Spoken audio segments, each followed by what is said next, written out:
महिला, स्त्री रोग विशेषज्ञ और डॉक्टर। और बहुत सारे यहाँ एक गड़बड़ करेंगे, वो ये है कि जो स्त्री रोग विशेषज्ञ जो लिखा ना, उसमें बहुत सारे ऐसे समझेंगे कि ये स्त्री होती है।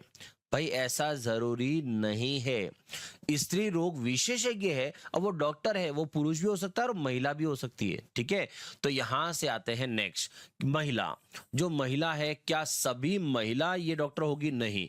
क्या ये वाले सारे स्त्री रोग विशेषज्ञ महिला ही होंगे? नहीं। क्या महिला सभी महिला डॉक्टर? नहीं। क्या सभी डॉक्टर महिला? नहीं। क्या स्त्री रोग विशेषज्ञ डॉक्टर होगा? बिल्कुल होगा। तो इसका मतलब है स्त्री रोग विशेषज्ञ जो है डॉक्टर होगा? हाँ होगा। इसका मतलब क्या हुआ? स्त्री रोग विशेषज्ञ जो है वो रहेगा अंदर, डायग्राम बनाएंगे तो स्त्री रोग विशेषज्ञ अंदर है और डॉक्टर जो है वो इसके ऊपर आएगा, इस तरह से कि डॉक्टर ये वाले सब के सब क्या है? डॉक्टर ही है। अब आगे आते, यहां पर है महिला। क्या स्त्री रोग विशेषज्ञ सभी महिला होंगे? नहीं। क्या सभी डॉक्टर महिला है? नहीं। तो वापस वही हुआ, एक कट करके ऐसे बोला जाएगा। तो इस तरह से कट करेगा तो यहां से हो जाएगा बाहर की तरफ क्या है? महिला। इस बार बाहर की तरफ रहेगा महिला, तो आधा इधर कट हो रहा, आधा ये कट हो रहा है। तो चेक करो यहां पर है कौन सा है? वापस डी वाला ऑप्शन आ गया। ठीक है, नेक्स्ट। नेक्स्ट क्या लिखा है? लड़कियां है, एथलीट है और विद्यार्थी है। तो समझो, लड़कियां एथलीट हो सकती, क्या? बिल्कुल हो सकती है। क्या लड़कियां विद्यार्थी हो सकती है? बिल्कुल हो सकती है। क्या स्टूडेंट एथलीट हो सकते हैं? बिल्कुल हो सकते हैं।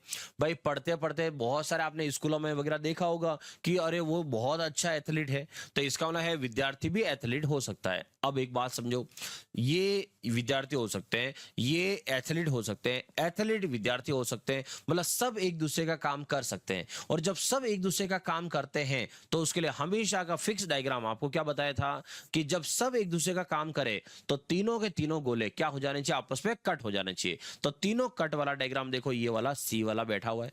ठीक है, ऐसे। अब देखो, विद्यार्थी, भाई और पुरुष लिखा है। इसका मतलब देखो, विद्यार्थी है और भाई है और पुरुष है। अब समझो, जो भाई है और पुरुष है, तो भाई जो है वो सब क्या है? जो भाई है, अब वो छोटा बड़ा भाई कैसा है? वो सब भाई है, इसका मतलब वो सब क्या है? पुरुष ही तो हुए। तो इसका मतलब जो भाई है वो भाई क्या है? पुरुष ही हुआ। तो इसका मतलब भाई किसके अंदर आएगा? पुरुष के अंदर आएगा। ये हुआ इन दोनों का रिश्ता, भाई और पुरुष का रिश्ता हो गया। अब नेक्स्ट देखो, विद्यार्थी। क्या विद्यार्थी जो है वो भाई हो सकता है? बिल्कुल हो सकता है। और जो भाई है वो विद्यार्थी हो सकता है, लेकिन सारे भाई विद्यार्थी हो ऐसा जरूरी नहीं है। तो मतलब इन दोनों का रिलेशन ऐसे कट वाले से इससे आएगा। उसके बाद, क्या विद्यार्थी पुरुष हो सकता है या पुरुष विद्यार्थी हो सकता है? क्या? हाँ जी, जो पुरुष है, बहुत सारे ऐसे भी हैं जो नौकरी करते करते भी स्टूडेंट जैसा काम करते हैं, मतलब कॉलेज में एडमिशन लेकर पीएचडी कर रहे हैं, अलग अलग रिसर्च कर रहे हैं। बहुत सारे एग्जाम ऐसे भी होंगे जो किसी एग्जाम की तैयारी कर रहे हो।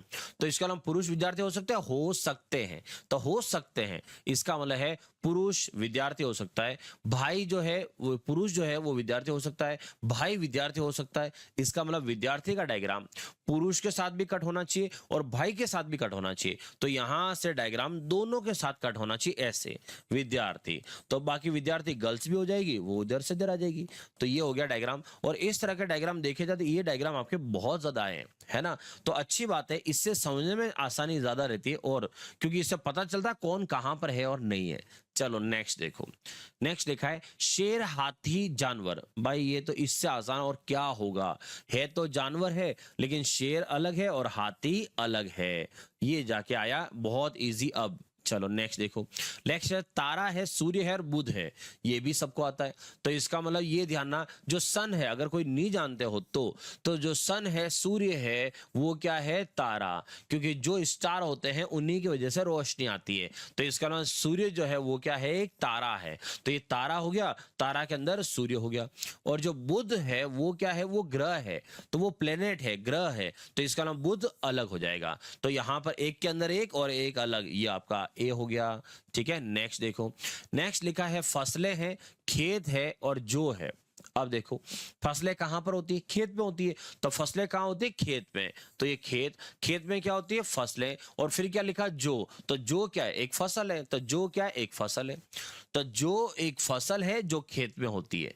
तो जो एक फसल है जो खेत में होती है, ठीक है। तो इसका डायग्राम ये वाला, एक के ऊपर एक के ऊपर एक, ठीक है। चलो नेक्स्ट देखो, नेक्स्ट लिखा है आलू सब्जी गाजर। अब देखो यहां पर गाजर का हलवा खाया होगा बहुत सारों ने, सर्दियों में खाते रहते हैं, ठीक है। तो यहां से आलू है। अब आलू क्या है, आलू को तो कहीं पर भी एडजस्ट कर लो, वो हर जगह यूज हो जाता है, ठीक है। तो अब आता है कि इसको बोलते किसको क्या है। तो भाई आलू तो सब जानते होंगे, तो आलू तो क्या है, सब्जी है। तो ये हो गया सब्जी, और सब्जी के अंदर क्या आएगा, आलू। लेकिन गाजर सब्जी में आती कि नहीं आती है।